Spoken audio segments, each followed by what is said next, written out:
আসসালামু আলাইকুম। উপন্যাস আমৃত্যু ভালোবাসি তোকে, সিজন 2, পর্ব 13। লেখনীতে ফারজানা মনি। রাতের খাবার শেষে সবাই যার যার রুমে চলে গেল। মিম রুমে ঢুকেই তাড়াতাড়ি করে দরজাটা লাগিয়ে দিল। তারপর বালিশের নিচ থেকে ফোনটা নিয়ে চেক করলো আরিফ কোনো কল বা মেসেজ দিয়েছে কিনা। না, দেয়নি।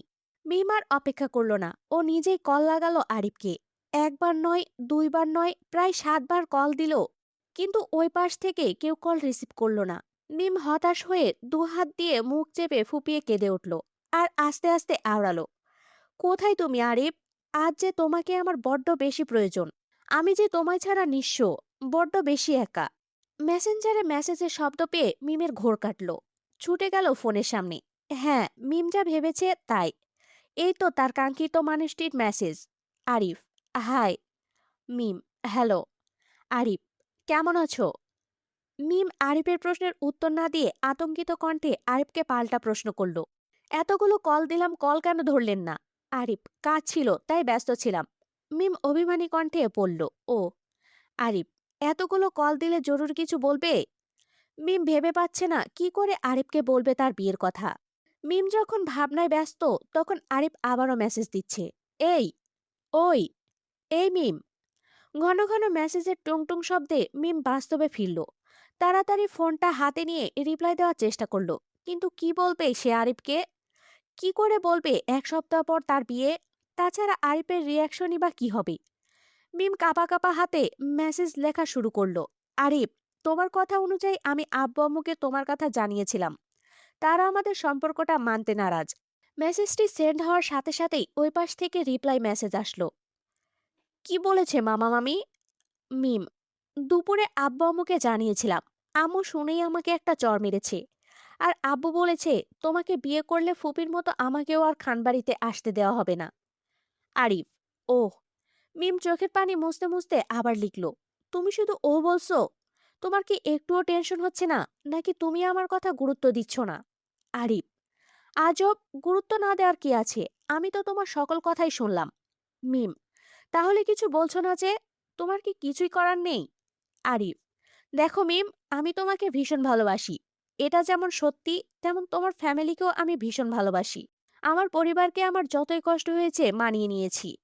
এখন তুমিও তোমার পরিবারকে মানানোর চেষ্টা করো। মিম, আচ্ছা আরিফ, তোমার কি মনে হয় না আমি আপ্রাণ চেষ্টা করেছি সবাইকে মানানোর? আরিফ, চেষ্টা যেহেতু করেছো সেহেতু তারা অবশ্যই মেনে নিবে। তাদের একটু সময় দাও। আর আবারও বোঝানোর চেষ্টা করো। মিম, সময় দেওয়ার মতো সময় আর নেই আরিফ। আরিফ, কেন? মিম, কারণ আগামী সপ্তাহের দিকে আমার বিয়ে। আরিফ, বিয়ে? মিম, হুম, বিয়ে। আমার বিয়ে ঠিক হয়ে গেছে। আগামীকাল ছেলেপক্ষের সাথে আমাদের বাড়ির আব্বু, চাচু ও ভাইয়ারা একত্রিত হয়ে বিয়ের তারিখ ঠিক করবে। সবাই চায় আগামী শুক্রবার বিয়ের তারিখ নির্ধারণ করতে। এবার আরিফের মেসেজটি কেমন জানি গা ছাড়া মেসেজ মনে হলো মিমের। আরিফ বলল, তাহলে আর কি, সব যেহেতু ঠিক হয়ে গেছে তাহলে বিয়েটাও করে নাও। নোনা জলে মিমের চোখ ঝাপসা হয়ে আসছে। তাও চোখের পানি মুছে আবার লেখা শুরু করলো, তুমি কি করে বলতে পারছো এসব? তুমি তো এমন ছিলে না। আরিফ, তাহলে কি বলবো? বিয়েটা নিশ্চয়ই হঠাৎ করে ঠিক হয়নি। তুমি সবটা জানার পরেও আমাকে এতদিন জানাওনি। এখন হঠাৎ করে বলছো সামনের সপ্তাহে বিয়ে। হাতে মাত্র 1 সপ্তাহ। এই অল্প সময়ে আমি কি বা করতে পারি? নিম কাঁদতে কাঁদতে বলল, তুমি এভাবে বলো না আরিফ। তুমি তো আমাকে কথা দিয়েছিলে, যত বিপদই আসুক তুমি আমার পাশে থাকবে। তাহলে আজ কেন মুখ ফুরিয়ে নিচ্ছ? আমি তোমায় খুব ভালোবাসি আরিফ। অন্য কারো ঘরে বউ হয়ে যাওয়ার কথা ভেবেই আমার নিঃশ্বাস বন্ধ হয়ে আসছে। আমি তোমায় ছাড়া বাঁচব না। এটা কি তুমি বুঝতে পারছো না? আরিফ, আমি জানি মিম, আমিও তোমাকে অনেক ভালোবাসি। কিন্তু আমার হাত পা ভাগ্যের নির্মম পরিহাসে বাঁধা। আমি চাইলেই তোমাকে নিয়ে পালিয়ে যেতে পারি না। আমার আম্মু দীর্ঘ 27 বছর পর তার ভাইদের সাথে সম্পর্ক ঠিক করেছে। আমি চাই না নতুন করে আমার জন্য আবারও খান পরিবারের সাথে আমাদের বিচ্ছেদ হোক। তুমি প্লিজ তোমার ফ্যামিলিকে মানানোর চেষ্টা করো। মিম দু হাতে চোখের পানিগুলো মুছে বলল, আর যদি না পারি? আরিফ, তাহলে পারলে আমায় ক্ষমা করে দিও। মিম আশ্চর্য কণ্ঠে বলল, আরিফ, তুমি কি করে বলতে পারছো এসব? তুমি কি ভুলে গেছো আমাদের গত 5 বছরের স্মৃতিগুলো? আজকের দিনটার ভয়েই আমি গত 5 বছর আগে তোমাকে একসেপ্ট করতে চাইনি। তবুও তুমি এলে আমার জীবনে। আর এখন এসে যখন পড়েছো তাহলে ছেড়ে কেন যাচ্ছ? আরিফ: সরি মিম, প্লিজ, পারলে আমায় ক্ষমা করে দিও, কিন্তু দুই ফ্যামিলির অমতে আমি তোমাকে কিছুতেই বিয়ে করতে পারবো না। মিম এবার খানিকটা রাগী কণ্ঠে পড়ল: এটাই কি তোমার শেষ কথা? আরিফ: হুম। মিম: ঠিক আছে মিস্টার আরিফ, আপনাকেও আমার বিয়েতে দাওয়াত রইল। অবশ্যই 2 দিন আগে থেকে চলে আসবেন। আফটার অল আপনি আমার প্রিয় কাজিন বলে কথা। তারপর আরিফের আইডি থেকে শুধু একটি মেসেজ দিয়ে আসলো: ভালো থেকো। মিম ফোনটা বিছানায় ছুঁড়ে মেরে হাউমাউ করে কাঁদতে থাকলো। কি বলছে আরিফ? আরিফকে আজ বড্ড বেশি অচেনা লাগছে। যে ছেলেটা মিম বলতে পাগল ছিল, সে আজ কত সহজে মিমকে এগিয়ে দিল অন্যের ঘরণী হতে। মিম হাত পা ছড়িয়ে ফ্লোরে বসে কাঁদছে আর বারবার বলছে: আমার সকল ভালো থাকা কেড়ে নিয়ে তুমি কি করে আমায় বলছো ভালো থাকতে? তুমি কেন বুঝতে পারছো না আমার সকল ভালো থাকা তুমি? তুমি কি করে এত নিষ্ঠুর হতে পারলে? বেইমান তুমি, আর বেইমান তোমার ভালোবাসা। আমি ঘৃণা করি তোমাদের মতো বেইমান পুরুষের বিষাক্ত ভালোবাসাকে। রাত 12টা। মেঘ আহিয়ান ও আহিয়াকে বুকে নিয়ে ঘুমাচ্ছে। আবির এতক্ষণ পাশে বসে ল্যাপটপ নিয়ে অফিসের কাজ করছিল। হঠাৎই আবিরের মুখে চিন্তিত ও হতাশার ভাব ফুটে উঠল। ল্যাপটপ বন্ধ করে বিছানা থেকে নেমে গেল বেলকনিতে। আবির তাকিয়ে আছে দূরই আকাশের পানে। আকাশের চাঁদটা বারবার মেঘের কোলে হারিয়ে যাচ্ছে, আবার একটু পর পর বের হয়ে আলো ছড়াচ্ছে পৃথিবীর বুকে। হঠাৎ একটা শব্দে ধ্যান ভাঙল আবিরের। লক্ষ্য করে দেখল আকাশ থেকে অনেক নিচ দিয়ে একটা প্লেন উড়ে যাচ্ছে তার নিজ গন্তব্যে। আবির খানিকক্ষণ ওই দিকে তাকালো, তারপরেই পাশে কারো উপস্থিতি টের পেল। কিন্তু আবির পাশ ফিরে তাকালো না। আবির জানে তার পাশের মানুষটি কে। আহিয়ার আব্বু। মেঘের ডাকে আবিরের শান্ত জবাব: হুম। মেঘ: অনেক রাত হয়েছে, এখানে কেন দাঁড়িয়ে আছেন? রুমে চলুন, ঘুমাবেন। আবির: ঘুম আসছে না। মেঘ: কেন? কি নিয়ে আপনার এত টেনশন? আবির মৃদু হাসল, তারপর মেঘকে কিছুটা কাছে টেনে বুকে জড়িয়ে নিয়ে বলল: আহিয়ার আম্মু, আমার হঠাৎ করেই কেন যেন ভয় হচ্ছে। মেঘ আবিরের বুকে মাথা রেখে এক হাত দিয়ে আবিরের বুকের বাঁ পাশে কি যেন আঁকিবুকি করছে। আবিরের কথা শুনে মেঘের সহজ সরল জবাব: কেন? আবির মেঘকে আরেকটু বুকে জড়িয়ে নিয়ে বলল: আচ্ছা, এত তাড়াতাড়ি করে মিমের বিয়ের সিদ্ধান্ত নিয়ে কি আমি ভুল করলাম? মেঘ: একদমই না। মেয়েরা হলো ঘরের সম্মান। তাদের সম্মান মতো বিয়ে দিয়ে শ্বশুরবাড়িতে পাঠানো হলো বাড়ির বড়দের দায়িত্ব। আর আপনি সেই দায়িত্বই পালন করছেন। আবির: আচ্ছা হাইয়ার আম্মু, মিম আমায় ভুল বুঝবে না তো? মেঘ আবিরকে সান্ত্বনা দেওয়ার কণ্ঠে পড়ল: মোটেও না। দেখবেন এমন এক সময় আসবে মিম আপনাকে আপনার এই সিদ্ধান্তের জন্য অনেক অনেক ধন্যবাদ জানাবে। বলবে: ভাইয়া, তুমি না থাকলে জীবনে এত সুখ কখনোই আসতো না। মেঘের কথা শুনে আবির পুনরায় মুচকি হাসল। তারপর মেঘের এক হাত নিজের হাতে নিয়ে উষ্ণ ওষ্ঠ ছুঁয়ে দিল। মেঘ যেন হঠাৎ করে কেঁপে উঠল। আবির মোহনীয় কণ্ঠে বলল: সেই একই তুমি, সেই একই আবেগ, আর সেই একই শিহরণ। মেঘ খানিকটা লজ্জা পেয়ে আবিরকে ছেড়ে পাশে দাঁড়ালো। আবির মেঘের দিকে ফিরে কিছুটা মেঘের মুখের ওপর ঝুঁকল। তারপর একবার চাঁদের পানে তাকিয়ে মেঘের দিকে ফিরে নেশাতুর কণ্ঠে বলা শুরু করলো: চাঁদের মতো তুমি, নির্জনেও আলো।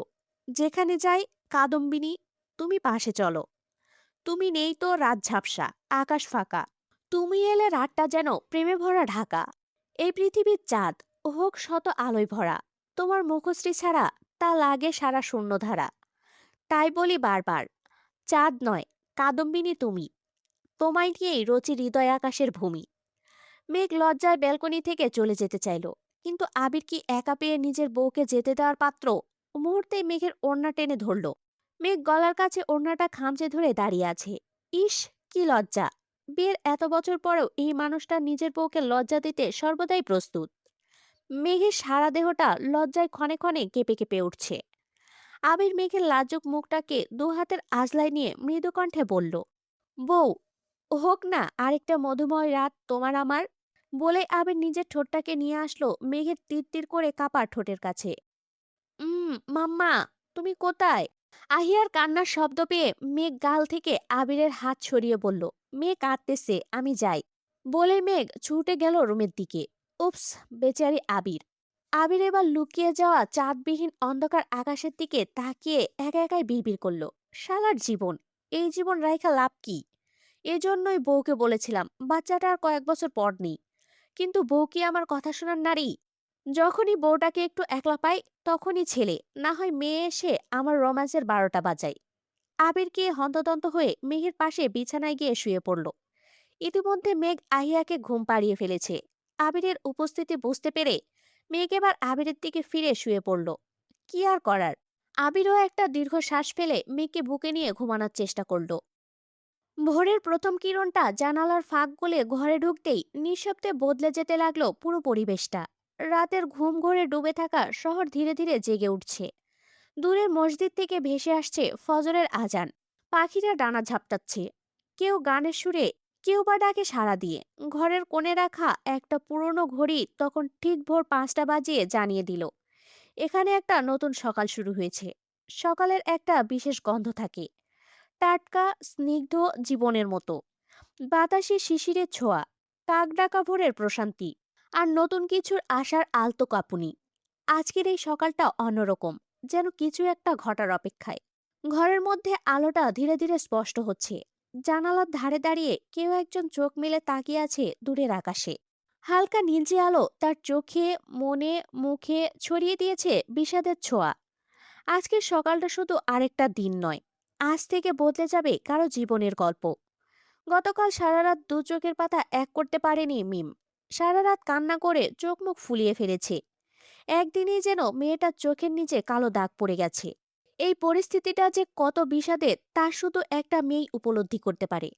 একদিকে পরিবারের সকলের আশা ভরসা এই বিয়েটাকে নিয়ে, অন্যদিকে প্রিয় মানুষটার অবহেলা। পরিবার থেকে পাওয়া কষ্টটা প্রিয় মানুষকে বলা যায় না, আর প্রিয় মানুষের দেওয়া কষ্টটা পরিবারকেও বলা যায় না, যা ভিতরে গুমড়ে গুমড়ে একটা মেয়েকে মৃত্যুর দিকে অবতারিত করে। হঠাৎ করে দূর ওই নীল আকাশের দিকে তাকিয়ে মিম গুনগুন করে একটা বিষাদের গান গেয়ে উঠল। সুখে থাকার স্বপ্ন দিলা, সুখ তো দিলা না। কত সুখে আছি, বেঁচে খবর নিলা না। বিধি, খবর নিলা না। আমি ছাড়া কেউ নাই আমার, দুঃখের পরিজন। আমারে পোড়াইতে তোমার এত আয়োজন, আমারে ডোবাইতে তোমার এত আয়োজন। মিমের কণ্ঠে এমন একটা বিষাদের গান যেন পরিবেশটাকে আরো ভারী করে তুলেছে। আজ শনিবার। আস্তে আস্তে সূর্যিমামা উকি দিচ্ছে সকালের নীলাভ আকাশে। সূর্যের কিরণটা সরাসরি আবিরের চোখে পড়ছে। ঘুমের মাঝে যা একেবারে অসহনীয়। আবির আস্তে আস্তে চোখ খুলল, কিন্তু সামনে যা দেখলো, এক মুহূর্তেই তার মনে প্রশান্তির হাওয়া বয়ে গেল। মেঘ একটা গাঢ় নীল রঙের থ্রি পিস পরে ড্রেসিং টেবিলের সামনে বসে চুলে চিরুনি করছে। চুল থেকে টপ টপ করে ঝরে যাওয়া পানিগুলো মেঘের পিঠ বেয়ে বেয়ে কোমর ভিজে যাচ্ছে। আবির এক দৃষ্টিতে সেদিকেই তাকিয়ে আছে। কি মোহনীয় সেই দৃশ্য, যা আবিরের প্রথম সকালটাকে আরো মনোমুগ্ধকর ও স্নিগ্ধ করে তুলেছে। হঠাৎ করে মেঘের দৃষ্টি সামনের আয়নার দিকে পড়তেই লক্ষ্য করল আবির মুগ্ধ চোখে এদিকেই তাকিয়ে আছে। মেঘ একটু মুচকি হাসল, তারপর চোখের ইশারায় প্রশ্ন করল, কি হয়েছে? আবির মুচকি হেসে জবাব দিল, ভাবছি। কি? আবির দুষ্টু হাসি মুখে টেনে বলল, আমি তো রাতে কিছু করিনি। আবিরের কথা শুনে মেঘের চোখ বড় বড় হয়ে গেল। লজ্জায় মাথা নিচু করে বলল, উফ, সকালবেলায় আপনি শুরু করে দিয়েছেন। আবির, কেউ স্বামীকে সারা রাত অনীহায় রেখে সকালবেলা উঠেই গোসল করবে, আর আমি বললেই যত দোষ। লজ্জায় যেন মেঘের কান গরম হয়ে উঠল, সাথে খানিকটা অপরাধবোধ। মেঘ মিনমিনিয়ে বলল, আমার কি দোষ? আপনার ছেলে সকালবেলায় আমার গায়ে জুস ফেলে দিয়েছে, তাই তো গোসল করতে বাধ্য হলাম। আবির এতক্ষণে উঠে মেঘের পাশে এসে দাঁড়িয়েছে। পিছন থেকে মেঘের কাঁধ দুই হাতে রেখে আয়নার দিকে তাকিয়ে বলল, হয়েছে, আর মন খারাপ করতে হবে না। আমি তো এমনি দুষ্টুমি করেছি। আবির আবার পুনরায় প্রশ্ন করল, আহিয়ান আর আহিয়া কই? মেঘ জবাব দিল, আহিয়ান নিচে ড্রয়িং রুমে টিভিতে কার্টুন দেখতেছে, আর ত্রিধা ও আহিয়া খেলতেছে। আবির একবার ঘড়ির দিকে তাকালো, তারপর বলল, ঠিক আছে, নাস্তা রেডি করো, আমি শাওয়ার নিয়ে নিচে আসছি। আজ একটু তাড়াতাড়ি যেতে হবে। মেঘের শান্ত জবাব, জি, আপনি আসুন। সকালের নরম আলো ঘরের কাচের জানালা ভেদ করে ছড়িয়ে পড়েছে পুরো বাড়িটায়। নিচতলায় ডাইনিং টেবিলে মেঘ ও বন্যা নাস্তা গুছিয়ে রাখছে। আজকের দিনটা বিশেষ, কারণ আবিরের অফিসে একটা গুরুত্বপূর্ণ মিটিং আছে। মেঘ সকাল থেকে সবকিছু নিখুঁত রাখার চেষ্টা করছে। আবিরের শার্টে যেন কোনো ভাঁজ না থাকে, টাইটা ঠিকভাবে গোজা হয়, আর প্রিয় কফির মগে যেন কড়া কফির গন্ধ থাকে। ঠিক তখনই সিঁড়ির দিক থেকে ধীরে ধীরে ভেসে এলো আবিরের জুতোর শব্দ।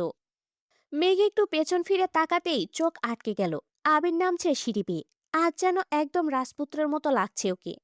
ধবধবে সাদা রঙের শার্টে গলা পর্যন্ত বোতামাটা, গায়ে হালকা নীল রঙের ব্লেজার, হাতে কালো রিচওয়াচ, চোখে কালো সানগ্লাস, আর চোখে মনোযোগী আত্মবিশ্বাসী এক ঝলক।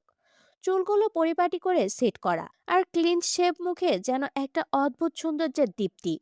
সকালের রোদে তার গায়ের গাত্রবর্ণ যেন আরো উজ্জ্বল হয়ে উঠেছে।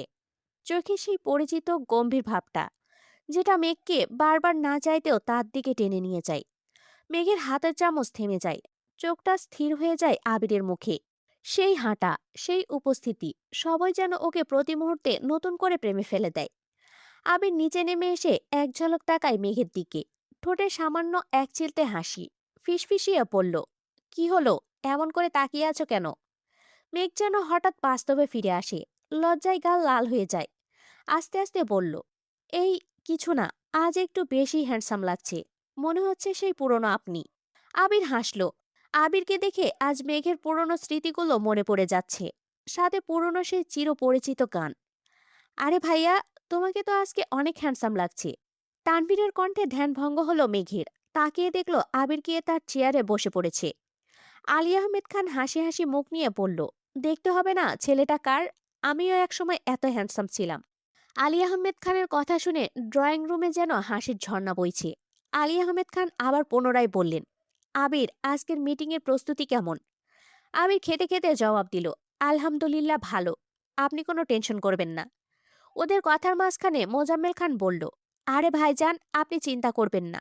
আমার মেয়ের জামাইকে দেখেই ক্লায়েন্ট ডিল ফাইনাল করে ফেলবে।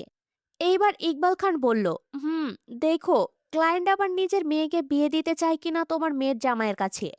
ইকবাল খানের কথা শুনে সবাই অট্টহাসিতে ফেটে পড়ল। আবির মনে হয় এবার খানিকটা লজ্জায় পড়ল। কথা ঘোরানোর জন্য বলল, তোমাদের সবার মনে আছে তো, আজকে আমাদের ওই বাড়িতে যেতে হবে। আলী আহমেদ খান, মোজাম্মেল খান, ইকবাল খান ও তানভীর একসঙ্গে বলে উঠল, হ্যাঁ, আমরা প্রস্তুত। একই ধ্বনিতে সবার একসঙ্গে কথা শুনে মনে হলো এখানে কোনো যুদ্ধের প্রস্তুতি চলছে।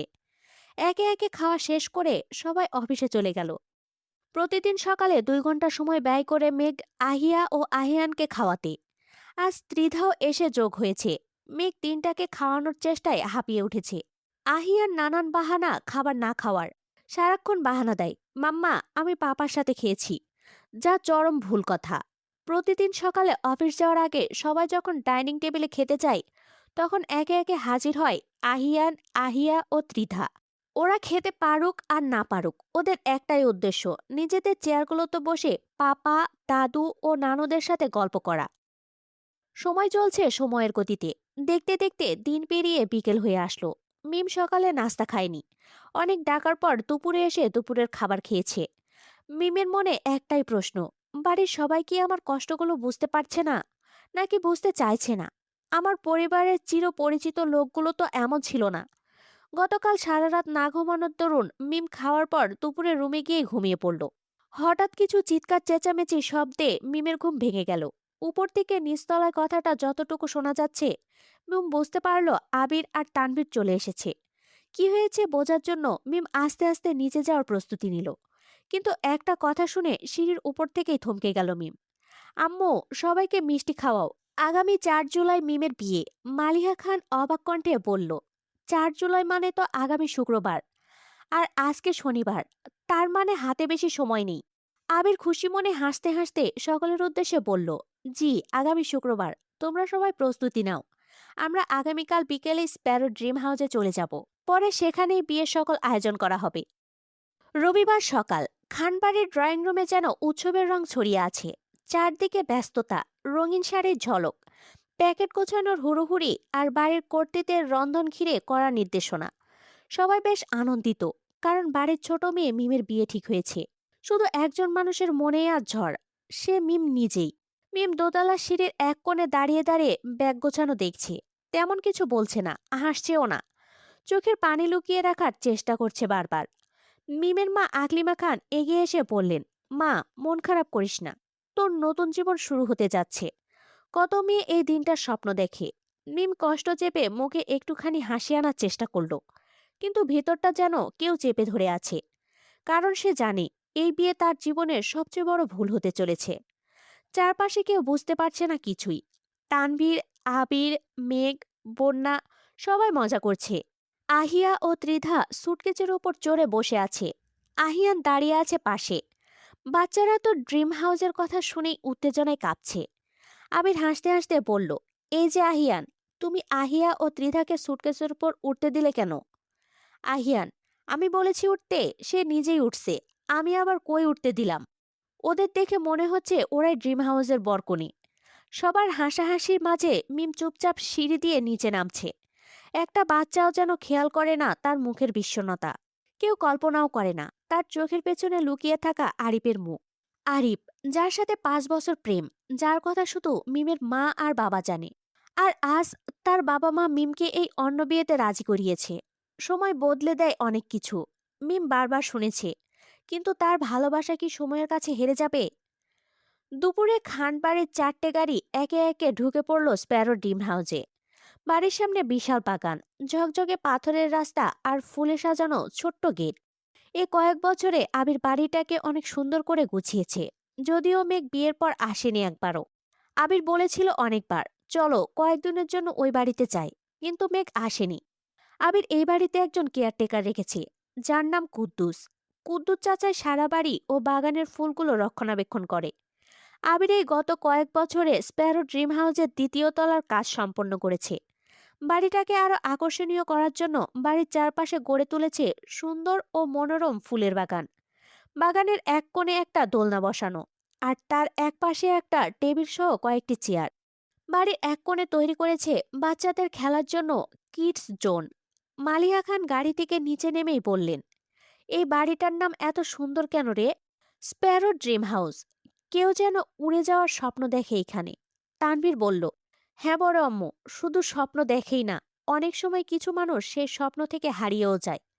বন্যা একটু হেসে পড়ল, আপনি আবার এত দার্শনিক কবে থেকে হইলেন? তানভীর চোখ টিপে বলল, মিমের বিয়ে নিয়ে একটু আবেগী হয়ে পড়েছি।